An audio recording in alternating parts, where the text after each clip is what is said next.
So, good morning, everyone, and a warm good morning to all of you with regards to your important general awareness sessions that we're taking on weekly basis every Saturday, 7 a.m. With regards to today's session, we are going to cover the important current affairs that is from 8th to 15th of November 2024. And if you have just joined us, guys, so I would be saying that we have already been taking this session of general awareness that is from the month of October. तो अगर आप बिल्कुल नए हो और आपने अभी current affair start नहीं किया है तो आप अक्टूबर से यहाँ पे वीकली सेशंस को देख सकते हो for your revision purpose here and for your comprehensive coverage. Talking about how this session can be useful, देखिए यहाँ पे दो तीन स्टूडेंट्स आप टाइप के स्टूडेंट्स होंगे। कुछ स्टूडेंट्स जो खुद प्रिपेयर कर रहे हैं, कुछ स्टूडेंट्स जो अभी ऑब्वियसली क्यूआर पे बहुत ज़्यादा एफर्ट दे रहे होंगे अगर आप एसबीआई पीओ को टारगेट कर रहे हो, बट फिर कहीं ना कहीं जीए से एक लिंकेज नहीं बन पा रहा, तो एक जीए का लिंकेज बन जाएगा। अगर खुद आप पढ़ रहे हो तो आपकी एक रिवीजन हो जाएगी way you could test yourself that whatever the things that you are reading whether you are able to recall that thing और not. So on that note, if I talk about today's session, आज हम around 30 questions discuss करेंगे in today's session here. Let's begin with the first question here. The first question is recently the Conference of Parties 29, that is कि UNFCCC की 29th जो COP है वो कहाँ पे हुई है? वो हुई है Baku, that's in Azerbaijan. If I talk about here, COP 29 Baku में हुई है, COP 28 कहाँ पे हुई थी? That is in UAE. तो आपको ये भी पता होना चाहिए, ठीक है। पहला होमवर्क आपको मुझे क्या बताना है, because I will say take a pen and notebook with you, और जो चीजें आप नोट कर दीजिए। सीओपी 30 कहाँ पे होगी मुझे आप बताइए कमेंट सेक्शन में, ठीक है। तो सब नोट कीजिए और मुझे प्लीज बताइए, because that is really that will really be helpful for you, ठीक है। सीओपी 30 कहाँ पे होगी। चलिए अब बात करते हैं United Nations framework for convention on Climate change की 29th कॉन्फ्रेंस ऑफ पार्टीज कहाँ पे हो रही है, यानी कि 29th मीटिंग कहाँ पे होगी? अजरबैजान में होगी। Talking about this convention on Climate change was established during the Rio de Janeiro Earth Summit that was taken place in 1992, इसीलिए इसको रियो कन्वेंशन के नाम से भी जाना जाता है। where the objective is basically to talk about the restoration of the ecological climate as well as maintain the balance and sustainability there. Now here there were three basic conventions that were signed. What are the three landmark agreements that were signed? They were CBD, Convention on Biological Diversity, which talks about biodiversity conservation. Then आता है जी United Nation Framework Convention on Climate Change, जिसकी हम बात कर रहे हैं, इसकी बात ये कर रहा है targeting, it talks about climate action. Then आता है United Nation Convention to Combat Desertification, जो कि बात करता है लैंड डिग्रेडेशन की। और ऐसे मैंने आपको बोला कि इसका ऑनेस्टली यानी कि कन्वेंशन बेसिकली क्या है, ये पूरी की पूरी बायोडाइवर्सिटी जो है उसको कैसे रिस्टोर कर सकते हैं, लैंड क्लाइमेट, किस तरह से हमारा इकोलॉजिकल बैलेंस सस्टेनेबिलिटी जो है वो मेंटेन हो सके। So this is about COP 29। Okay, let's talk about the next question here. Recently which country has decided after India that it will not be joining the China's belt and Road initiative? बहुत important है। अगर मैं आपको थोड़ा सा hint दूं तो BRICS हम ऑलरेडी डिस्कस कर चुके हैं, ठीक है। Brazil, Russia, India, China, south Africa. तो 2024 ब्रिक्स समिट कहां पे हुआ था? रशिया में हुआ था, ठीक है जी। और आपको हिंट देता हूं इस क्वेश्चन के बारे में, the country which has opted out will be hosting the BRICS summit for the year 2025 जी। तो 2025 की समिट वहां पे होस्ट होगी। तो बताइए क्या है उसका आंसर? इसका आंसर है बिल्कुल सही, that is Brazil. So Brazil has decided to opt out here, और ब्राजील जो है will be hosting the BRICS summit for 2025 also। अगर मैं आपसे क्वेश्चन पूछूं, बिकॉज ब्रिक्स हम ऑलरेडी डिस्कस कर चुके हैं, तो ब्रिक्स के न्यू मेंबर्स कौन है? कोई मुझे बता सकते हैं? What are the new members of BRICS that have joined, और that was the first meeting of them when they have joined the BRICS. तो वो कौन से हैं? I would say pause the video and give me the answer. I am giving you 10 seconds, pause कीजिए और बताइए इसका आंसर क्या है। चलिए आई होप आप सबने पॉज किया होगा वीडियो, आप सबने अपना आंसर अपने माइंड में नोट कर लिया होगा, या फिर आपने अपनी बुक्स पे नोट किया होगा।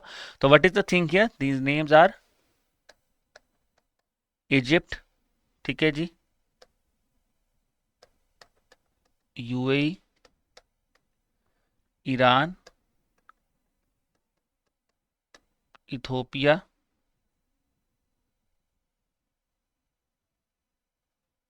और what is the fifth member? ठीक है, can you tell me what is the fifth member? Fifth member का नेम करना, I think it is Saudi Arabia. Just confirm the fifth member, बाकी I am sure that are the members here, ठीक है जी। तो ये 5 members जो हैं हमारे नए मेंबर बने हैं, ठीक है। चलिए अब अगर मैं ब्रिक्स की बात करता हूं तो ब्रिक्स की समिट कहां पे हुई थी, जैसे मैंने को बताया था ब्रिक्स की समिट हुई थी that is in Russia here. And forgot what is BRICS. So BRICS basically stands for Brazil, Russia, India, China and South Africa here. ठीक है जी। अब अगर हम इसकी आगे बात करें, ब्रिक्स से एक चीज और आती है that is SCO. Why? Because अगर मैं ईरान की बात करूं तो ईरान जब इंडिया ने होस्ट की समिट तो ईरान क्या बना था, ईरान SCO का मेंबर भी बना था। और SCO का भी 10th मेंबर कौन बना है, बेलारूस बना है। क्यों बता रहा हूं, क्योंकि ये चीज हम ऑलरेडी डिस्कस कर चुके थे।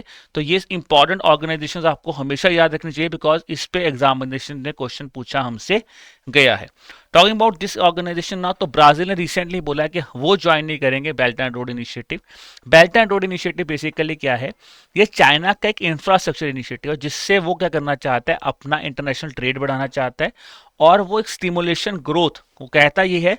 China used to say that they want to stimulate the economic growth across Asia and beyond here, but कहीं ना कहीं उसका एक इंटेंशन चाइना का ये भी है कि with that China used to make the countries डेप्ट रिटर्न कंट्रीज जो बनाना चाहिए, जिसमें प्राइम एग्जांपल आते हैं पाकिस्तान। ठीक है, अब यहाँ पे इन्वेस्ट होगा इंफ्रास्ट्रक्चर के ऊपर, ट्रेड रूट्स बनेंगे, तो that is thing here. Brazil ने इसको मना कर दिया है कि we will not be joining this thing here. और अगर मैं आपसे क्वेश्चन पूछूं, because when India has hosted G20 summit, ठीक है, तो इंडिया ने जब G20 समिट होस्टेड थी 2023 में, तो इंडिया ने भी एक इनिशिएटिव अनाउंस किया था in kind of in opposition to the Belt and Road Initiative. उसका नाम क्या था, उसका नाम था IMIC। इसको IMEEC भी लिख लेते हैं, कोई लोग IMCEC भी लिखते हैं। तो इसका नाम क्या एक्चुअल में, is known as India Middle East Economic corridor, which India proposes an alternative to One Belt and Road Initiative of China. Okay, chalo, let's talk about next important question here. Recently, in November 2024, India signed a host country agreement with which of the following organization to establish its secretariat in India. तो अब किस institute का headquarter generally India में बनेगा, तो कौन सी organisation है जिसके लिए एग्रीमेंट रिसेंटली साइन हुआ है? The answer is that again came from the G20 summit of India, that is global biofuel alliance, because that was again announced during the India G20 presidency here. तो इसके साथ अब India में fourth organisation बन जाएगी जिसका headquarter India में बनेगा। कौन सी? सबसे पहले थी ISA, इंटरनेशनल सोलर अलायंस, ठीक है जी, जिसका हेडक्वार्टर कहाँ पे? Gurugram. Then we have CDRI, that is coalition for disaster resilient infrastructure, headquarter in New Delhi. Then we have IBCA, international big cat alliance, इसका हेडक्वार्टर भी इंडिया में बनेगा। और अब fourth one will be global biofuel alliance, जिसका हेडक्वार्टर भी इंडिया में बनेगा। अगर मैं बात करता हूं होस्ट कंट्री एग्रीमेंट, तो basically host country agreement from India side it was ministry of external affair and ministry of petroleum and natural gas, they have basically signed this agreement with the global biofuel alliance. Okay, अब अगर मैं इसकी बात करूं तो important क्या आता है, ग्लोबल बायोफ्यूल अलायंस अपने आप में क्या है? तो ग्लोबल बायोफ्यूल अलायंस बेसिकली क्या है, इट्स एन अलायंस जिसका प्राइम ऑब्जेक्टिव क्या था, मैं बायोफ्यूल्स की बात करी, जहां पे इसने बोला था दैट बायोफ्यूल्स जो होते हैं वो बेसिकली क्या है, एक टाइप ऑफ लिक्विड फ्यूल्स हैं जो कि ऑर्गेनिक मटेरियल से बनते हैं, जैसे कि बायोमास और नेचुरल। कहीं ना कहीं एनवायरमेंटल प्रोटेक्शन की बात यहाँ पे की गई थी। इसको अनाउंस किया गया था इंडिया ने। India has announced this thing along with USA, Brazil, Italy, Argentina, Singapore, Bangladesh, Mauritius और UAE। इन्होंने सितंबर 2023 में इंडिया के G20 प्रेसिडेंसी में इसको अनाउंस किया था। इसके अभी मैं बात करूं, there are 27 member countries and 12 international organisations, ठीक है जी।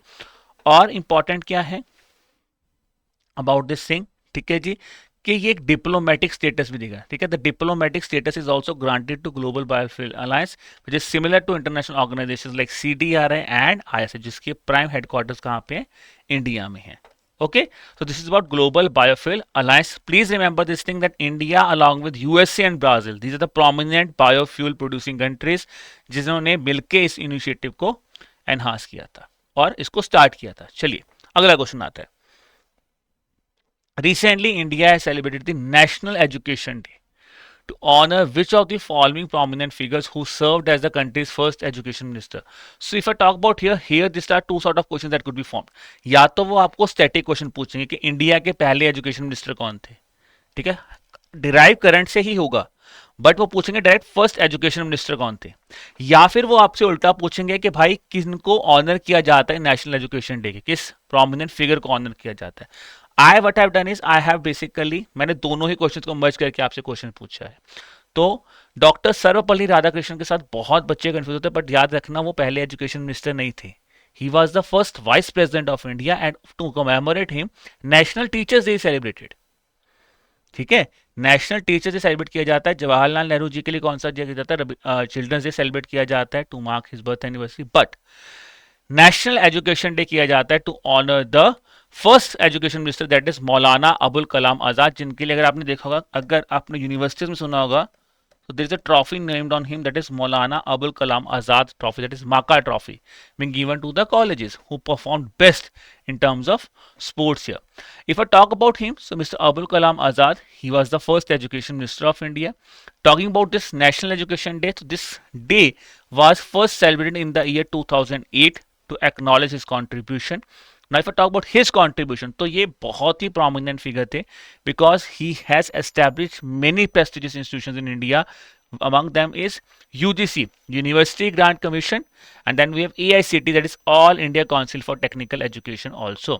फिर काफ़ी prominent institutions जो हैं वो इंडिया में फाउंड किए गए थे during his tenure, that is CSIR, council for scientific and industrial research, साहित्य अकेडमी, ललित कला अकेडमी, संगीत नाटक academy and Indian council of cultural relations, और जो फर्स्ट IIT कानपुर है, जो हमारा पहला IIT खड़गपुर, उनका फाउंडेशन भी इन्होंने लीड किया था। तो these are some facts I will say, तो ये वाला फैक्ट है, not that much I would say कि आपको पूरा क्रैम करना है, but you should have an idea because a static question can also be asked from such a prominent figure, and he has also been honored with India's highest civilian award, that is Bharat Ratna in the year 1992, that was posthumously given to him.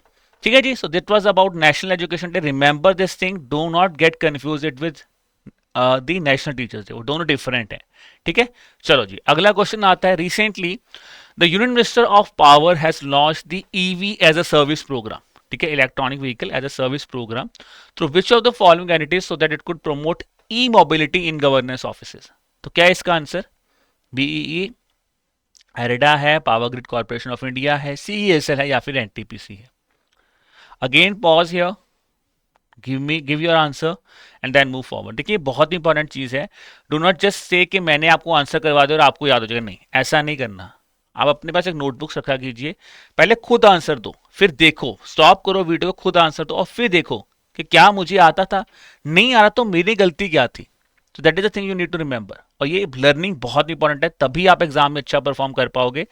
नहीं तो guys देखिए, हमने काफी students देखी हैं, क्रैमिफिकेशन से जीए कभी याद नहीं होगी। हम जितना मर्जी क्रैम करने की कोशिश करें, अगर हमें नहीं पता कि हमने गलती क्या की थी, हमें गलतियों से सीखना पड़ेगा, गलती क्या की थी वो पता होना बहुत जरूरी है।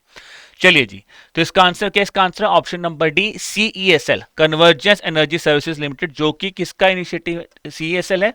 CESL से एक बात आपको और बताता हूं, जो हमारा एक इनिशिएटिव है, national electric bus program initiative, तो वो भी किसने किया है? वो भी CESL के अंडर ही आता है। अब यहां पे क्या हुआ है, इन्होंने एक इनिशिएटिव, जिसका नाम है EV एज ए सर्विस। तो EV as a service program launch हुआ है, ठीक है। देन ऑब्जेक्टिव क्या है? To promote E mobility within the government offices, ठीक है। ये किसका इनिशिएटिव है? PM ई ड्राइव स्कीम का इनिशिएटिव, जो कि हमने रिसेंटली पढ़ी थी। मैंने आपके साथ PM ई ड्राइव स्कीम पढ़ाई थी, जहां पे मैंने आपको बोला था it covers all sort of schemes, electronic 2 wheelers, electric 3 wheelers, electric 4 wheelers, electronic trucks, e buses, E ambulances, that would be covered under PM E drive scheme, जिसका prime objective क्या है कि हमें किस तरह से इलेक्ट्रॉनिक व्हीकल्स को और क्लीनर और सस्टेनेबल, जो क्लीनर और सस्टेनेबल जो इलेक्ट्रॉनिक व्हीकल्स को हम कैसे प्रमोट कर सकते हैं।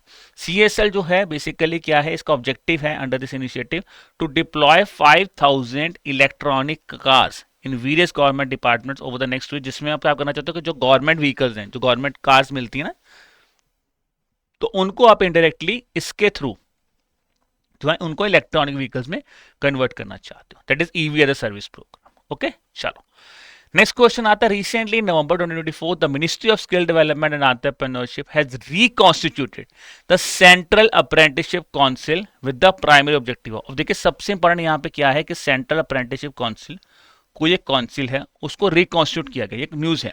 बट क्वेश्चन क्या आता है, सेंट्रल अप्रेंटिसशिप काउंसिल किस मिनिस्ट्री के अंडर आती है, तो इसका हमें यहाँ say that is ministry of skill development and entrepreneurship. Objective इसका क्या होता, whether to enhance the skill development, whether to review and suggest the reforms so that they could boost the apprenticeship in the country, increase the financial incentives, कुछ new apprenticeship programme बनाना चाहते हो for the rural areas. अब देखो यहाँ पे keyword समझो, exclusively for rural areas, क्या सिर्फ रूरल एरियाज के लिए नहीं है?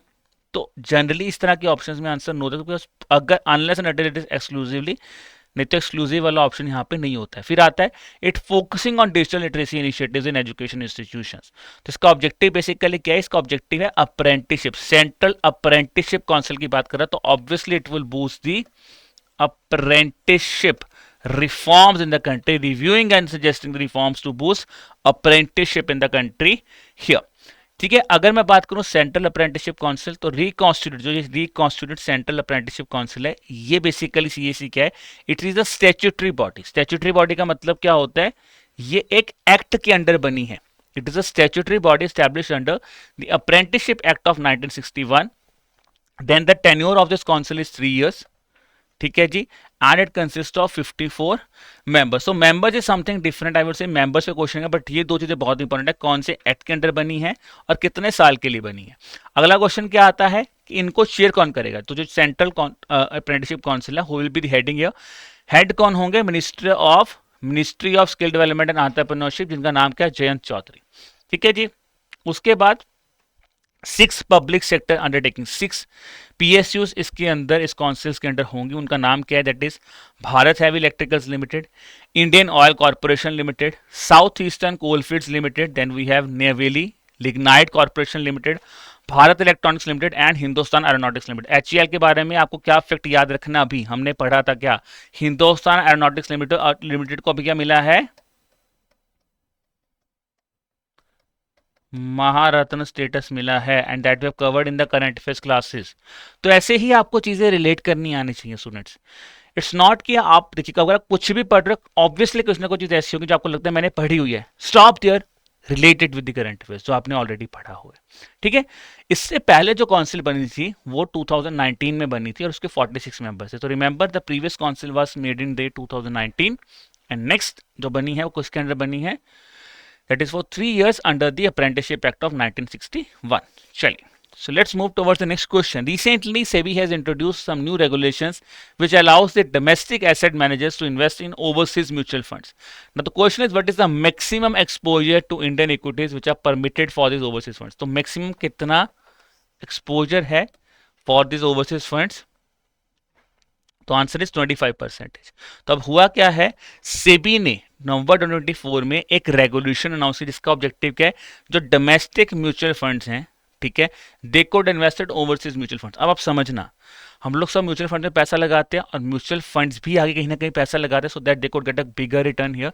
तो अब क्या होंगे, जो हमारे डोमेस्टिक म्यूचुअल फंड्स हैं, जो इंडियन म्यूचुअल फंड हैं, they could further invest in overseas, जो बाहर के म्यूचुअल फंड्स हैं, up to 25% in Indian equities. तो एक्सपोजर होगा, बट 25% इन इंडियन इक्विटीज, उनका एक्सपोजर जो है वहां पे उनको 25% इंडियन इक्विटीज में पैसा रखना पड़ेगा। ऑब्जेक्टिव सिंपल है कि इन्वेस्टमेंट ईज हो जाएगा, ट्रांसपेरेंसी हो जाएगा और डाइवर्सिफिकेशन हो जाएगा for Indian investors, so that they could have an international exposure also. ठीक है जी, पहले क्या था, previously investment by mutual fund in overseas equities were capped at $1 million पर asset management company. Very very important part. ठीक है जी, with an industry-wide limit of $7 billion only। Now the new regulations include some compliance। तो क्या क्या compliance है, portfolio disclosure करना पड़ेगा, foreign mutual funds must disclose their portfolios quarterly, so that's important point to remember। कब करना पड़ेगा, हर quarter में करना पड़ेगा।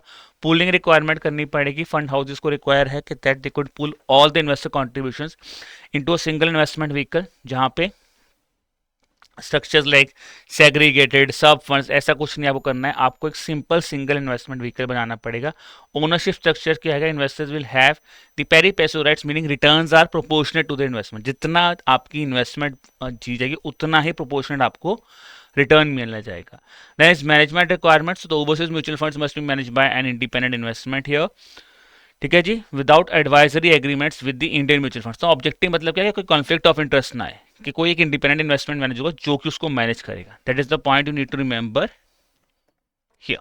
ओके जी, चलिए let's look at the next question here. That is recently Bengaluru's first digital population clock has been inaugurated. तो ये किसने फर्स्ट डिजिटल पॉपुलेशन क्लॉक जो बैंगलोर में इनॉग्रेट की गई वो कहाँ पे इनॉग्रेट की गई है? That is at institute for social economic change. Very very important thing guys, अगर कोई चीज पहली बार हुई है तो बहुत बहुत ज्यादा चांस. और क्वेश्चन आपसे जरूर पूछा जाता है बेंगलुरु के डिजिटल पॉपुलेशन क्लॉक कहाँ पे इनॉग्रेट हुई है. शायद वो फर्स्ट वर्ड लिखे ही ना, तो भी आपको पता होना चाहिए that is institute for social economic change है. तो पहली चीज लॉन्च है. और जो ये ISC जो इनिशिएटिव है, it is an initiative of institute for social economic change and the minister of health and family welfare to objective to provide real time estimates of Karnataka population. Okay, a very important thing. और पॉपुलेशन से हमने क्या पढ़ा था? Census. ठीक है जी, हमने पढ़ा था सेंसस जो 2021 है. जो अब सेंसस है, इट इज एक्सपेक्टेड कि सेंसस 2026 तक जो है हम लोग जो है अपना सेंसस का डाटा जो है वो कंप्लीट हो जाएगा. That is why 2026 government will be announcing the census है. तो सेंसस अभी कौन सा चल रहा है? 2011 का सेंसस चल रहा है, पॉपुलेशन सेंसस. ठीक है जी, और इट्स अ डिकेडल सेंसस. पहला सेंसस याद रखना 1872 में होता, उसके बाद 1881 ऑनवर्ड्स हर 10 साल के बाद हमारा सेंसस होता है. और last one that was taken place in 2011. चलिए जी, अगला क्वेश्चन आता है. Recently which country announce the plans to introduce the world's first legislation. देखो again first time, first legislation to ban social media access for children under the 16 years of age. Again a sort of a thing. अगर मैं बात करूं तो ये country ने बहुत बिगर initiative लिया है, बिकॉज काफ़ी ज़्यादा न्यूज़ चल रही थी कि सोशल मीडिया एक्सेस बैन होना बहुत ज़रूरी है, बिकॉज बहुत ज़्यादा एक्सेसिव एक्सपोजर आ जाता है स्टूडेंट्स के ऊपर. और चिल्ड्रन का जो एक उन्होंने बोला था कि जो बचपन है, ठीक है ना, that is effected because social media is affecting somehow childrens behavior and children's personality also. So to that thing, they have banned the social media access for children under the 16 years of age, and the country is that is Australia. So Australia has banned this thing here. अच्छा, यहाँ से country और जैसे US से, तो United states में भी क्या हुआ है? Mister Donald Trump, he has been appointed as the president here. उन्होंने किनको हराया था? That he has defeated Mrs. Kamala Harris, who was currently serving as the vice president. ठीक है, she was serving as the vice president of US. तो ये भी आपको पता चाहिए कि अब प्रेसिडेंट कौन बने? मिस्टर डोनाल्ड ट्रंप बने हैं. चलिए जी, ठीक है. और ऑब्जेक्टिव देखिए क्या है? Law also set would use the advance age verification methods to enforce the ban, because हो सकता है एज छुपा ली जाए, तो they would also be using the age verification methods to enforce the ban here. Then is recently what is the name of India's first ever space exercise conducted by the defence space agency New Delhi. ठीक है, first ever space exercise तो कौन सी है जी? पहली space exercise का नाम है अंतरिक्ष अभ्यास. तो सिंपल बात है, स्पेस को हम क्या बोलते हैं हिंदी में? अंतरिक्ष बोलते हैं. और क्या कर रहे हो? एक्सरसाइज कर रहे हो. एक्सरसाइज का मतलब क्या होता है? अभ्यास. तो कौन सा अभ्यास है? दैट इज अंतरिक्ष अभ्यास. ठीक है, so it's the first ever space exercise का नाम है अंतरिक्ष अभ्यास. बहुत ज्यादा प्रोमिनेंट चांसेस पे क्वेश्चन आने के, which was conducted by the defence space agency under its headquarter that's at New Delhi. Simple objective है. Objective is to secure the national strategic objectives in space and enhance the understanding of space based assets here. Again I would say guys, हम लोग पिछली class में भी discuss करके आए थे कि स्पेस में हमारे मिशंस कौन से हैं. तो स्पेस में हमारे प्रोमिनेंट मिशंस कौन से हैं? मून पे कौन सा आता है? That is Chandrayaan. ठीक है जी, फिर आता है हमारा you could talk about here that is space. We could talk about Gaganyaan. ठीक है जी, उसके बाद हमारा अगला आता है Mars.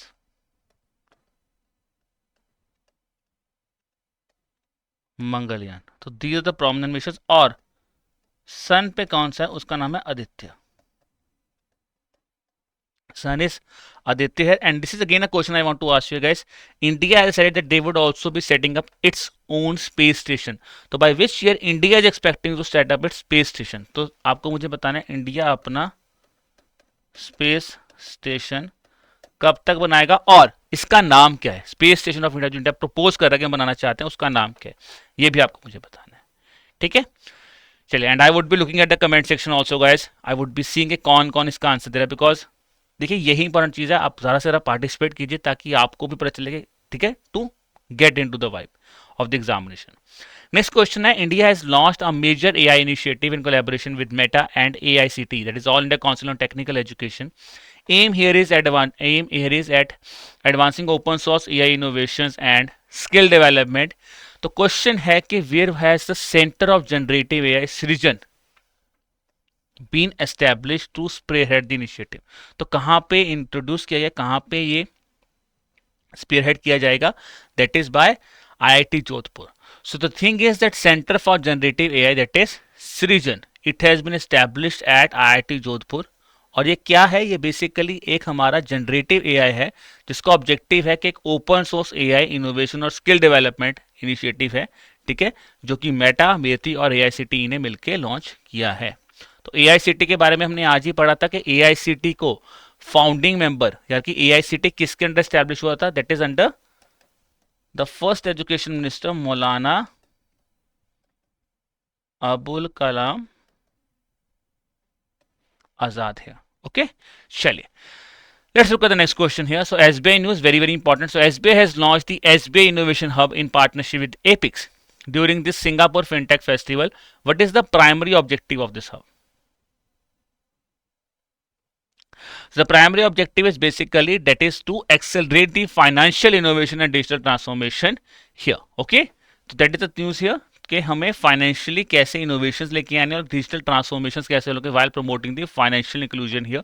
That's initiative because SBI का इनिशिएटिव है, तो अगर आप एसबीआई पीओ की तैयारी कर रहे हो तो these are very very important for the examination. Next आता है, recently the SEBI has took action against the on one life capital adviser and its promoters. What was the primary reason for SEBI's decision to bar them from accessing the securities market? Now we always see finance related questions, banking and finance के questions काफी important हैं, पूछे भी जाते हैं examination में.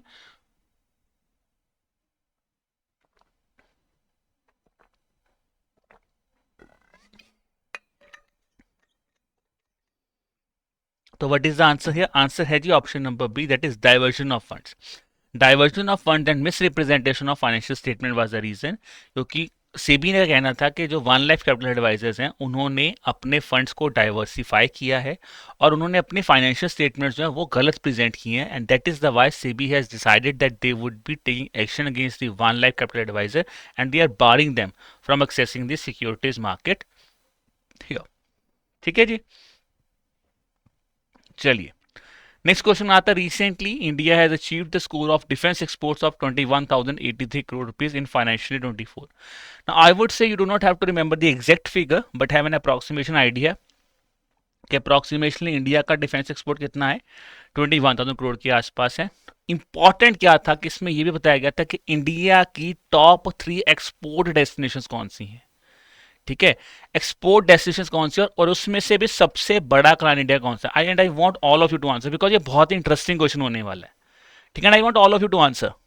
Let's see किस इसका आंसर ठीक होता है और मुझे बताना जरूर किस इसका आंसर ठीक हुआ था. चलिए, यूएसए, फ्रांस, अर्मेनिया, जापान और ब्राजील. तो क्या है जी इसका आंसर? क्या इसका आंसर है ऑप्शन नंबर सी, अर्मेनिया. ठीक है जी, ऑप्शन सी आएगा अर्मेनिया. यहाँ पे Armenia is the right answer है. अब देखिए क्या था, बेसिकली अर्मेनिया जो है वो बिगेस्ट क्लाइंट है इन terms of finishing the Indian weapons and equipments. India के टॉप एक्सपोर्ट डेस्टिनेशन कौन सी हैं? ये हैं यूएसए, फ्रांस एंड अर्मेनिया. ठीक है जी, और इसमें सबसे बड़ा क्लाइंट हमारा कौन सा? अर्मेनिया है. तो ये एक बहुत बड़ा चीज़ है जहाँ पे काफ़ी बच्चे गलती कर सकते हैं कि सर फ्रांस होगा, यूएसए होगा. नहीं, it is USA, France and Armenia is the biggest client here. ठीक है, चलिए नेक्स्ट आता है which anti drone. So recently which anti drone gun has been developed by a Chennai based startup.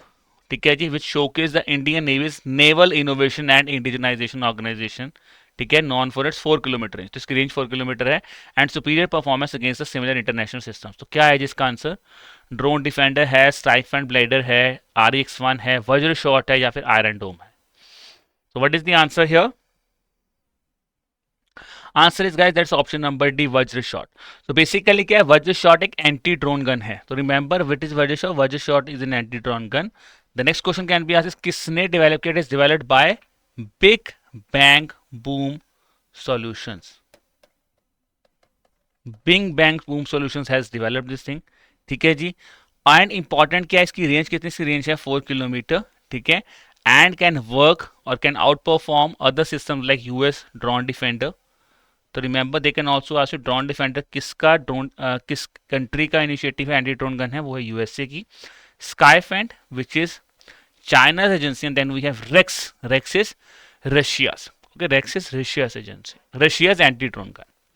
चलिए next question है, recently the Dhyan Chand life time achievement award was discontinued. देखिए पहले क्या था, हमारे पास एक अवार्ड था जिसका नाम था राजीव गांधी खेल रत्न अवार्ड, जिसका हमने नाम रखा था मेजर ध्यानचंद खेल Ratna award, it got renamed. अब क्या हुआ है, जो ध्यानचंद लाइफ टाइम अवार्ड जो मिलता था, ठीक है ना, उसका नाम रिप्लेस कर दिया, उसको रिप्लेस कर दिया गया विद अ न्यू नेम, ठीक है, और by a new award as a part to streamline India sport awards system, and this award will be presented from the year 2024 onwards. So tell me, what is the name of the new award? The name of this award is now been named as Arjun Award Lifetime Achievement Award. ठीक है जी, तो Dhyan Chand life time achievement award को change करके उसका नाम रख दिया Arjuna award life time achievement award, ठीक है जी। तो मौलाना आजाद ट्रॉफी मैंने आपको बोला, जिसको बोलते हैं माका ट्रॉफी, ये कॉलेजेस में दी जाती है जो भी बेस्ट परफॉर्मिंग यूनिवर्सिटी होते हैं in terms of sports events.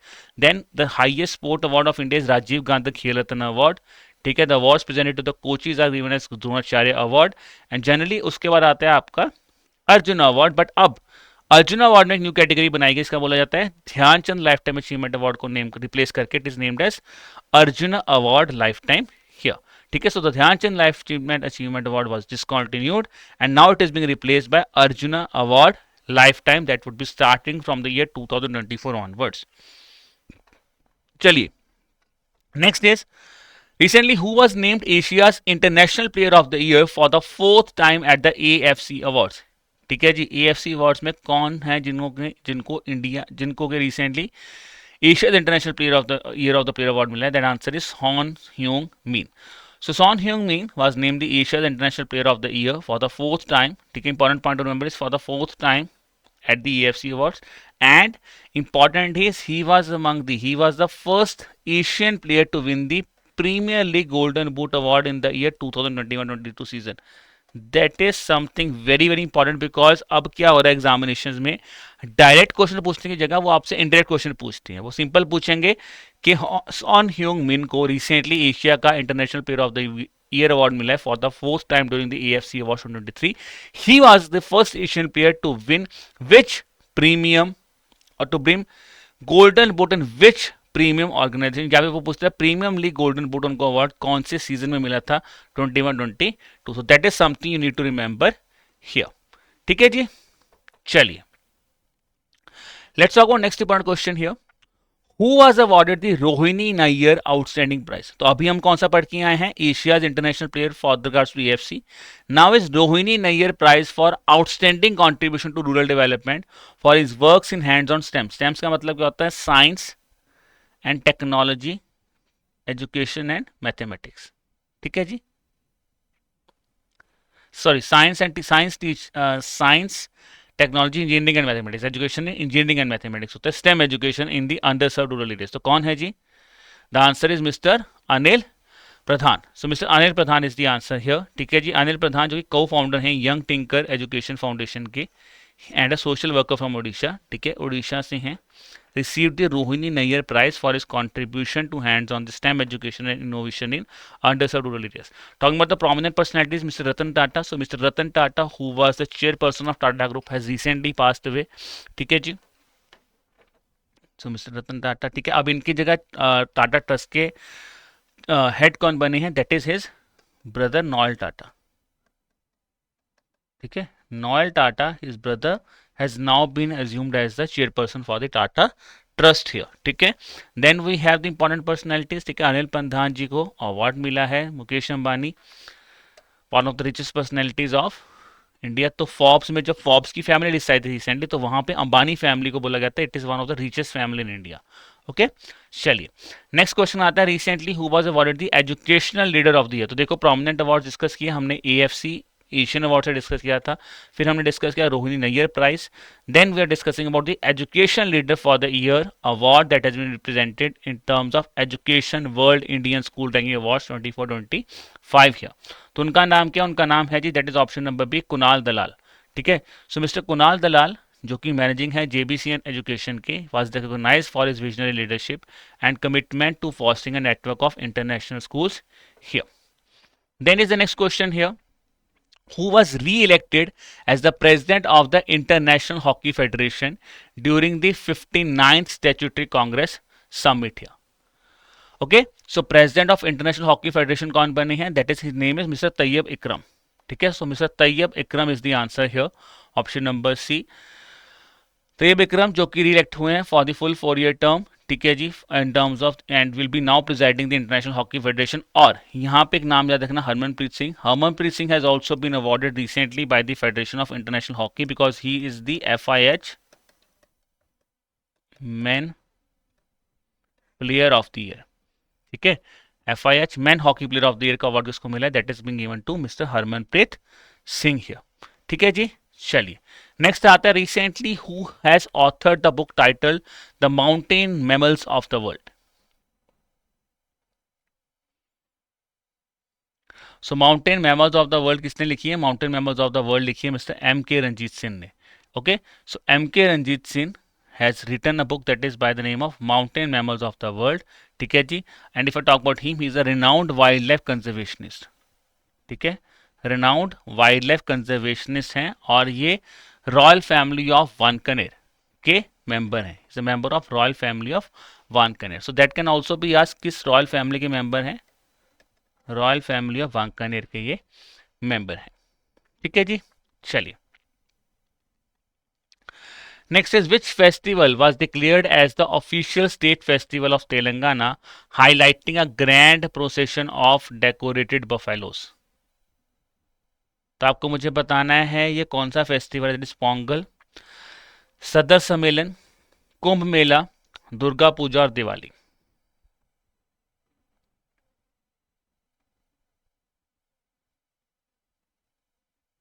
ठीक है जी, so what is the answer here, answer here is option number B, Sadar Sammelan is the right answer here. So Sadar Sammelan has now been declared as the official state festival of Telangana. ठीक है, सो official state festival बना है तेलंगाना का सदर सम्मेलन। And if I ask you question here, तो अगर देखिए प्रोमिनेंट स्टेट फेस्टिवल्स की बात की जाए तो आपने एक नाम सुना होगा जलईकट्टू। तो आपको मुझे कमेंट सेक्शन में बताना है कि जलईकट्टू जो है ये किस स्टेट का फेस्टिवल है। Jallikattu is the state festival of which state. Again I would say pause here and tell me the answer. Pongal कहाँ पे, पोंगल साउथ ऑफ इंडिया में मनाया जाता है, यानी कि पोंगल मनाया जाता है eight the time of month of April. ठीक है, तो एक हार्वेस्टिंग फेस्टिवल है पोंगल। देन कुंभ मेला, ठीक है जी, कुंभ मेला हमारा नॉर्थ में होता है। Durga Puja being celebrated at the time in West Bengal. Okay, and Diwali तो ऑल ओवर इंडिया ही जो है सेलिब्रेट की जाती है। तो बट जो हमारा स्टेट फेस्टिवल कौन बनाए, that is Sadar Sammelan is state festival being declared now. ठीक है जी, चलिए, and it was organised by the Yadav community. ठीक है, organised by the Yadav community of Hyderabad. Next is recently which temple celebrated its 200th anniversary in the Vadatal, that's in Gujarat. So what is this temple? This temple is Shri Swaminarayan temple. So Shri Swaminarayan temple, ठीक है जी, और we can talk about Shri Swaminarayan मंदिर has celebrated its 200th anniversary. इसको बोला जाता है द्विशताब्दी महोत्सव। Okay जी, चलिए let's look at the next question. Recently Meluri was officially declared as the 17th district of which Indian state? Important point, किसकी बनी 17th district? It has become the 17th district of Nagaland. तो नागालैंड की district बनी है जी 17, जिसका नाम क्या है, मेलूरी। ठीक है, तो मैं बात करूं मेलूरी जो थी पहले एक सब डिवीजन थी फेक डिस्ट्रिक्ट के अंडर। तो ये इतना डिटेल में नहीं जाना, बट आपको ये पता होना चाहिए कि कहाँ पे बनी है, नागालैंड में बनी है। And important is the tribe you should remember, because they could simply ask you question कि ये जो पोचुरी नागा ट्राइब है ये कहाँ की ट्राइब है, ये आपको पता होना चाहिए। पोचुरी नागा ट्राइब कहाँ की है, that is the tribe of Nagaland. ठीक है, तो that is something you need to remember here. अगला क्वेश्चन है, recently which country has became the second largest smartphone market by unit volume globally in the third quarter of 2024 as per the Counterpoint research report. So what is the answer here? तो China है, USA है, India है, Japan है, Germany. What should be the answer here?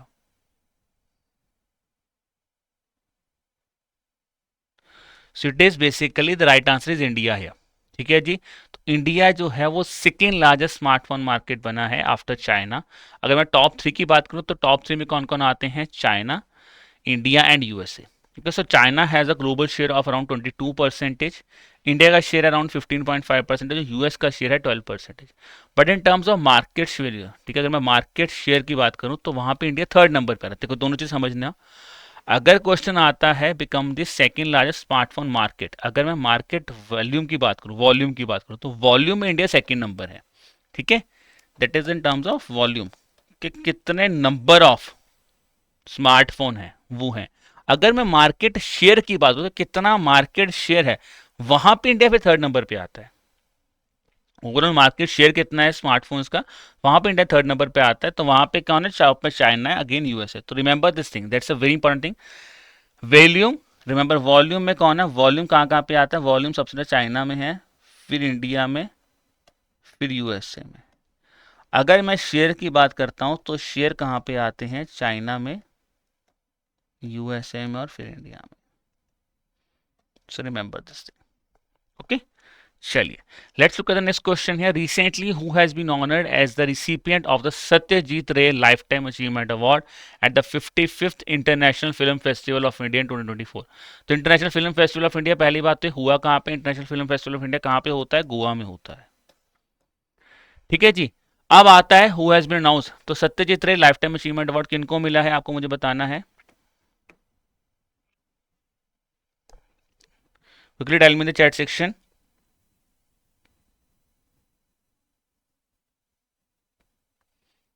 So the answer for that is, guys, that is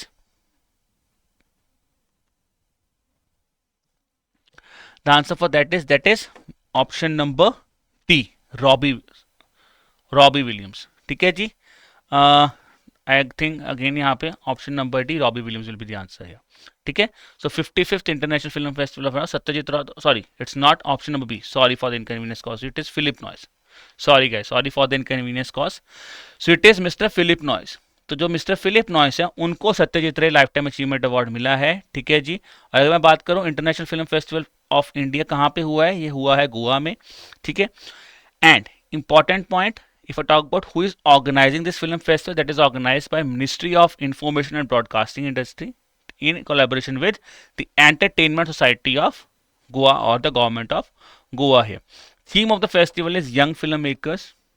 The future is now. That's important point to be remembered. कि थीम क्या है. फिर अब देखो इंपॉर्टेंट पॉइंट क्या है, it is to be led by. तो जो हमारा दिस ईयर का फिल्म फेस्टिवल, लेड का मतलब क्या होता है कि who is overtaking overall responsibility. तो it initiated this IFFI is led by mister Shekhar Kapur. ठीक है. Renowned director mister Shekhar Kapur will be leading. ठीक है जी. ठीक है. And it is to be led by the film industry for the first time. तो पहली बार फिल्म इंडस्ट्री लेड कर रहा है under the direction of mister Shekhar Kapur. Opening film का नाम क्या है? That is Better Man. Okay. Country focus, the focus country this year is Australia, again important. और Satyajit Ray life time achievement award किसको मिला है? फिलिप नॉइस को मिला है. So again sorry on my part. देखिए that is to mister Phillip Noyce, not Robbie Williams. And a new best debut. So this year they said the best debut in the director award has been introduced and the tribute has been paid to the prominent Indian personalities of the 4 Indian cinema icons. So remember these 4 Indian cinema icons because ये बहुत बहुत important है, question इस पे आ सकता है. ठीक है जी. कौन कौन है? राज कपूर, तपन सिन्हा, अक्किनेनी नागेश्वर राव एंड मोहम्मद रफी. तो याद रखना राज के सिंह पे. ठीक है. राज या फिर राज को तपते हुए नागा जी ने रफी को बुलाया. ठीक है. That is how you could remember है, राज को तपते हुए. ठीक है. राज को तपते हुए नाग जी ने रफी को बुलाया. That is how you could remember here mister Raj Kapoor, mister Tapan Sinha, Akkineni Nageswara Rao and Mohammad Rafi here. Okay. Let's proceed towards the next important question here, that is Varada Rao Kamalka Rao, that is Mr. V.K. Rao, has passed away. He was associated with which musical instrument? And he was a renowned personality. He was a renowned personality for that famous musical instrument. So what is that person or which instrument he used to play? He used to play mridangam. ठीक है, mridangam was the instrument here. So Mr. V.K. Rao was a world-renowned mridangam scholar, ठीक है, and he was awarded with the Sangeet Natak Academy Award for is contribution to Indian classical music. तो इनको संगीत नाटक academy award भी जो है वो इनको प्रेजेंट किया गया था. नेक्स्ट क्वेश्चन आता है, recently Bharat dynamics limited has signed its first memorandum of understanding with which organisation for the procurement of Pantsir air defence system. तो हमने वज्र शॉट्स भी पढ़े हैं आज ही, ठीक है, आज ही पढ़ा था डिफेंस सिस्टम के ऊपर. Okay, now tell me Pantsir air defence system किसके साथ हुआ? That is with the Rosborn export. Rosborn export is the right answer here. Now my question to you is, you have to tell me this Rosborn export is a defense agency of which country? किस country की defence agency है आपको मुझे बताना है. Again pause here, think कि किसकी है and then tell me the answer है.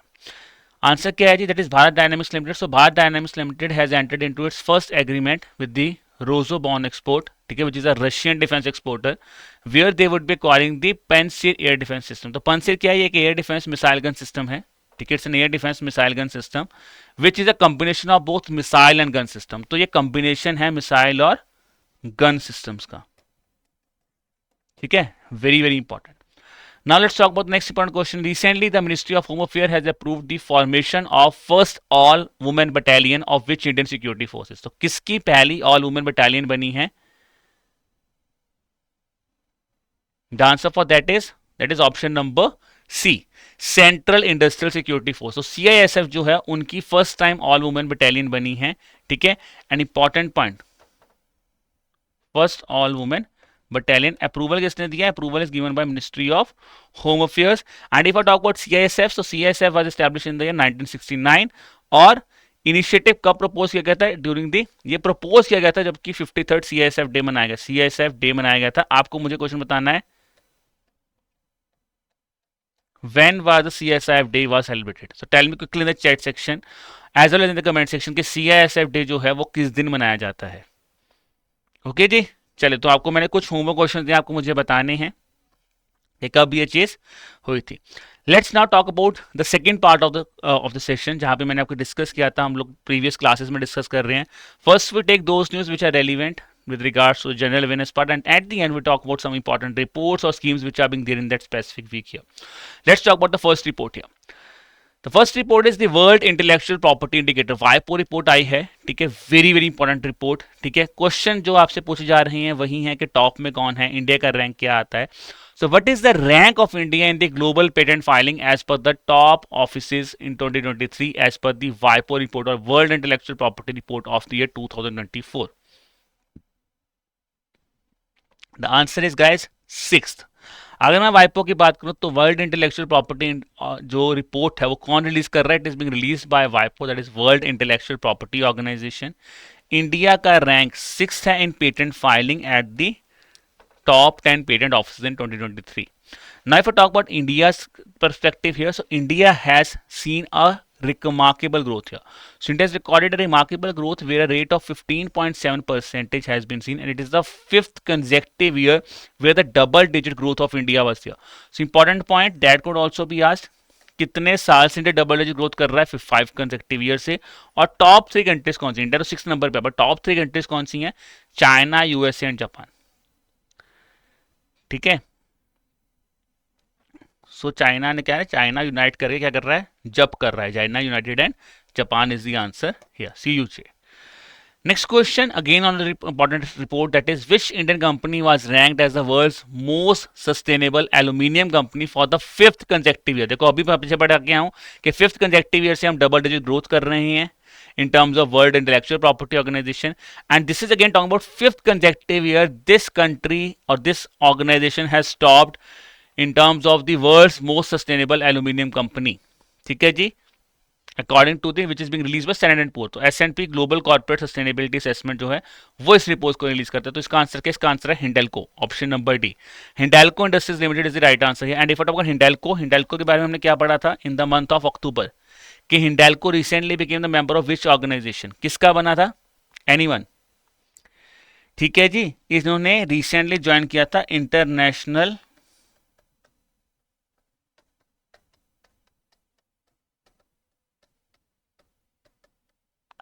कॉपर एसोसिएशन को. So it has recently joined the International Copper Association also. Okay, that is something that's important for us to remember because ये चीज हम already पढ़ चुके हैं Hindalco with the International Copper Association. Okay, चलिए. If I talk about this thing guys, तो recently क्या है, S&P global corporate sustainability assessment ने हमारे जो है वो वर्ल्ड की most sustainable ranking sustainability assessment ranking निकाली है, where Hindalco has been ranked as the world's most sustainable aluminium company for the 5th consecutive year. And important thing is it is the only company to achieve the top ranking for 5 consecutive years. Important point ये भी याद रखना है, ठीक है जी, in the aluminium industry segment. Now let's talk about the final question for the day, that is which city was ranked as the world's top city brand according to the Brand Finance Global City Index. इस तरह के questions बहुत ज़्यादा हमें exam में देखने को मिलते हैं, brand finance index, global city index. तो इस तरह के क्वेश्चन हमें याद करने, बिकॉज अगर एग्जाम हमारा कभी भी टाइम पे आए तो पर ये चीज़ें लास्ट 3-4 मंथ्स में जो इस तरह के इंडेक्सेस हैं, they are very very important. So world's top city brand कौन है? The answer for that is option number E, London. So recently guys, the global city index has been released, which is released by the Brand Finance. London has been ranked as the world's top city, that is top city brand for second consecutive year. Top 3 में कौन से आते हैं? London, Paris और New York, ये top 3 में आते हैं. और वेस्ट एशिया और अफ्रीका में सबसे हाईएस्ट रैंक सिटी कौन सी थी? वो दुबई थी. ठीक है जी. So this was all about your weekly session with regards to 8th to 15th of November. I hope you have enjoyed the session guys. अगर आपको सेशन अच्छा लगा, आपको मजा आया है, तो do let me know about that also in the comment section. अगर आपको किसी क्वेश्चन में डाउट है तो आप मुझे वो भी बता सकते हैं. हम जब भी अगला सेशन लेंगे तो आई वुड ट्राई टू से कि आप हमें एक छोटी सी रिक्वेस्ट मैं आपसे करूंगा कि अगर कोई भी मन में डाउट है तो आप प्लीज़ मुझे ईमेल जरूर कीजिए ताकि मैं आपका डाउट अच्छी तरह रिजॉल्व कर सकूँ, या फिर आप मुझे कमेंट सेक्शन में बता दीजिए, मैं वहाँ पे भी कोशिश करूँगा आपका डाउट रिजॉल्व करने की. ईमेल कर दीजिए at hello@aerotab.co.in. If you want to have a talk with us with regards to your preparation कि क्या प्रिपरेशन सही जा रही है या आपको लग रहा है कि प्रिपरेशन ऑन ट्रैक नहीं है, तो आप हमसे कॉल भी कर सकते हो on the number 8146207241. And one request from all of you guys, we have done about 32 questions today. आपको मुझे बताना है in the comment section how many marks you have scored out of 32.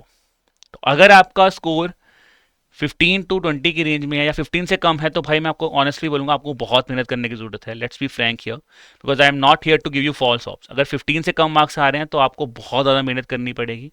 अगर आपका स्कोर अराउंड 20-25 आ रहा है तो मैं बोलूँगा ठीक है, चल रहा है, बट थोड़ा सा पुश कर लेंगे लास्ट में आके. अगर आप 25 प्लस स्कोर करो तो you are on a good track. Please follow this step and focus on this thing because whenever your examination comes guys you should be prepared. और अगर आप around 30 के आसपास हो तो बहुत अच्छा चल रहा है, बस इसी चीज़ को आपको मेंटेन करना है. This is what I would say if you how you are performing. अगर कोई भी क्वेश्चन में डाउट है, again I would say you could have a you can just drop an email here. So this is all about today's session guys. ठीक है, and I wish you all the best for the examination. Still if you have any sort of doubt in your mind, ठीक है, we are always there for you, and I will meet you in the next weekly session with regards to another weekly general awareness classes that's on the next Saturday at 7 a.m. Till then, keep working hard, keep preparing hard. Bye-bye.